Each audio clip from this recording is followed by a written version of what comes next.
মা যখন রান্না করতে বলে ভার্সেস বয়ফ্রেন্ড যখন রান্না করতে বলে। মানা, আজকে খুব গরম পড়েছে জানিস তো। তুই একটু চল না রে, আমাকে রান্নার কাজে একটু হাতে হাতে সাহায্য করে দিবি। এই মরেছে। তাহলে আমি একটু ঘরে এসে বসতে পারতাম। মা, এত গরমে জাস্ট আমি কিচ্ছু করতে পারবো না।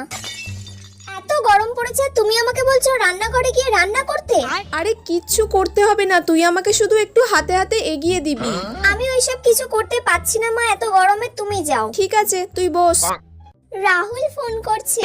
হ্যালো, হ্যাঁ সুইটু বলো। বেবি, আজকে আমার তোমার হাতের বিরিয়ানি খেতে ইচ্ছা করছে। তোমার বিরিয়ানি খেতে ইচ্ছে করেছে? হ্যাঁ বেবি, তোমার হাতে। আচ্ছা, আমি আমার হাতের এই স্পেশাল বিরিয়ানি এই গরমের মধ্যেও তোমার জন্য করতে রাজি আছি। এবার এই বিরিয়ানিটা নিয়ে গিয়ে রাহুলকে খাওয়াবো, ও খুব খুশি হবে। যাই। কোথায় যাচ্ছিস তুই এখন?